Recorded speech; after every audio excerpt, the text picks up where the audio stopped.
Hi friends, this is Judson here. I want to be able to share with you today's encouraging word. I'm really glad we could be able to spare some time looking at God's word and being able to be encouraged by it. We're in John chapter 18 verses 12 to 24, and we're going to continue on with the story of what happened to Jesus during the time of when he was arrested.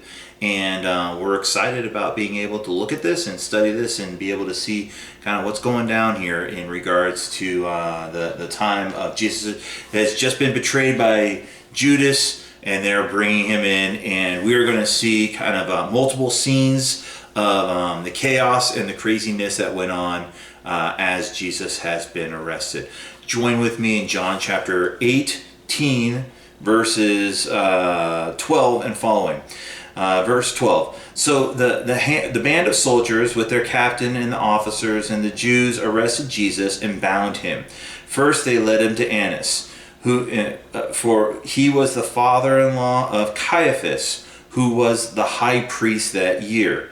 It was Caiaphas who advised the Jews that it would be expedient that one man should die for the people. So we're going to stop right there for a second.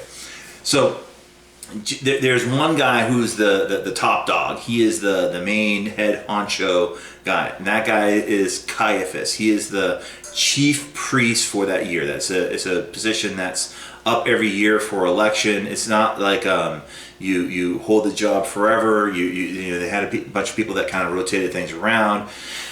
Caiaphas is the chief priest this year, and in Caiaphas earlier, and we've seen in the book of John, he prophesies that, well, you know, he's thinking about power and the sake of Israel. It was better that even if Jesus was a good guy or a bad guy, it would be better that Jesus die to save all of Israel from the wrath of the Romans. That's what Caiaphas is worried about. And Caiaphas doesn't understand that in saying that prophecy, that it would be better for one person to die to save all the Jews, that he's referring to what Jesus actually did, that one person was going to die to save not only the Jews, but the Gentiles and everyone in the whole world. Jesus doesn't go to Caiaphas' place at first. Jesus goes over to Annas' place. Annas is the father-in-law for Caiaphas. And so you start seeing a little of the politics that's involved and things that are going on. He's an important person. He's a powerful person. He's someone important in the chief priest things. The soldiers answer to him type of thing. But he's not the top dog. So he's going to the vice president's house, if you will, before he goes to the president's house. And that is in regards to the religious leaders for the people, not the actual physical political leaders for the people, and that would be the Romans. And we're not going to get to the Romans today, but clear as mud, right? Sure, that was my grandma always say to me. That you're being as clear as mud. Anyways, let's verse 15 and see what goes on. So that's kind of what's going on outside. They go to Annas' place, and on the inside there's going to be kind of a trial. What's happening outside? What happened to the disciples? Verse 15 kind of gets into that. So Simon Peter followed Jesus, and so did the other's disciples. Since that disciple was known to the high priest, he entered Jesus into the courtyard of the high priest, but Peter stood outside of the door. So the other disciple, whom was known to the high priest, went out and spoke to the servant girl who kept watch at the door and brought Peter in. So the servant girl at the door said to Peter, "You also are not one of this man's disciples, are you?"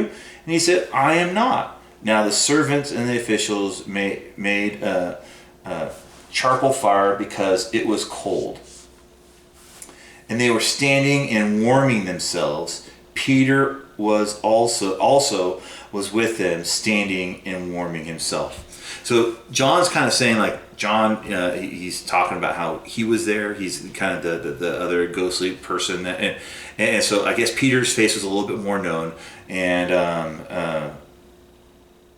or John was a little bit. He was known to the high priest. So someone had an inside scoop, and we think that this is John over here. He was known to the high priest. So John was able to kind of say, like, hey, can I come in and just kind of see what's going on? Can I scoot in here and kind of see what's what and everything? And there's like, yeah, and he's like, I got a friend, can he come in? And they're like, yeah. But as they're going in, the servant girl's like, you know Jesus, right? And Peter is like, no. And this is denial number one over here. And then he goes over and he stands by the fire and he's warming himself. Now we go back inside. So here we go. And the high priest then questioned Jesus about his disciples and his teaching. Jesus answered him, I have spoken openly to the world. I have always taught in synagogues and in temples, and where all Jews come together. I have said nothing in secret. Why do you ask me? Ask those who have heard me what I said to them. They know what I said. And I'm going to stop there. I love this answer that Jesus gives, in that Jesus says, listen, there is no secret teaching to Jesus. Jesus spoke openly and publicly about what he wanted everyone to be able to know. So they're starting to ask him questions. They want to hammer him on things. And what they want Jesus to do is for him to state his case, and then for them to come back and find, see if they can find something that they can hammer him on or whatever. But Jesus says just very clearly, I've spoken openly and clearly on this, and if you have a problem with something I said, we'll bring that up or talk to those people. But and if not, I'm not going to do all your work for you guys. And Jesus is just kind of letting them know, like, there is no secret teaching to Jesus. It's not like Jesus says one thing in public, like a politician, and then says a different thing to a private group of people, and that there's a secret or private teaching of Jesus. It's not like that this is a religion, and we need to know this as Christians, that this is a religion where that faces itchy all of a sudden. I'm sorry about that. But it's not that this is a religion where we tell one thing to everybody and we're like, oh, Jesus is all about love, love, love. And then when people kind of come into the church, we're able to kind of like pull the curtain back and we're like, but really, Jesus is about this. And then we kind of twist the message into something else. There are religions that do things like that. There are religions that have, that they are not open with everything, that they will not let their teachings be known, their core teachings be known to people outside of that religion.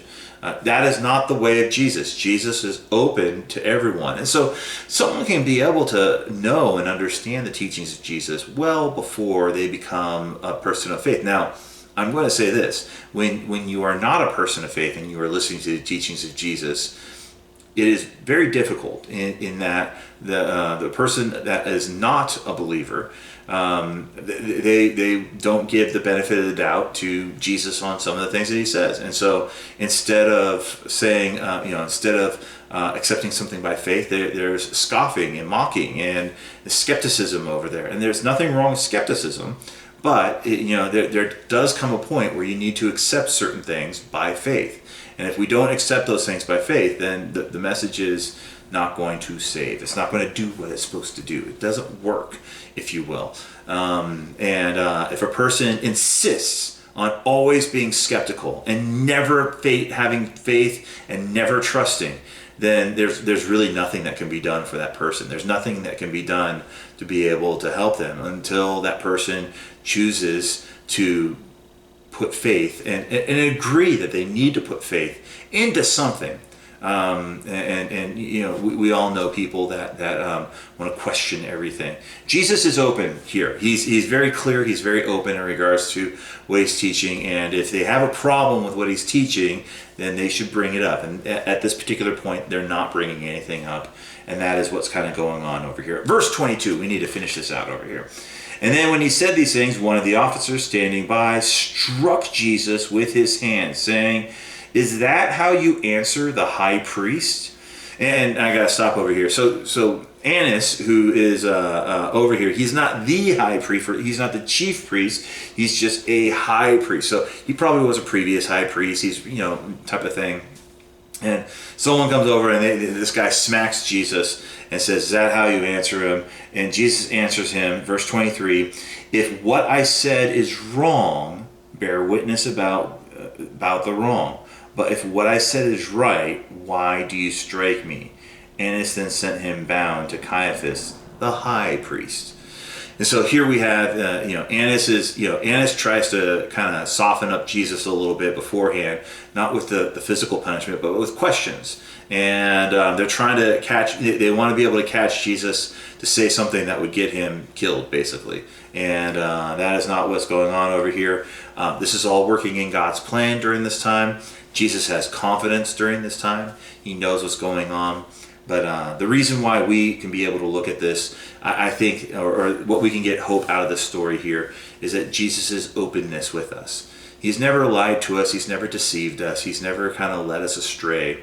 But rather, Jesus has always been open with us. He's always been trustworthy. He's always been true to us. And because his word is trustworthy and true, we should put faith into it.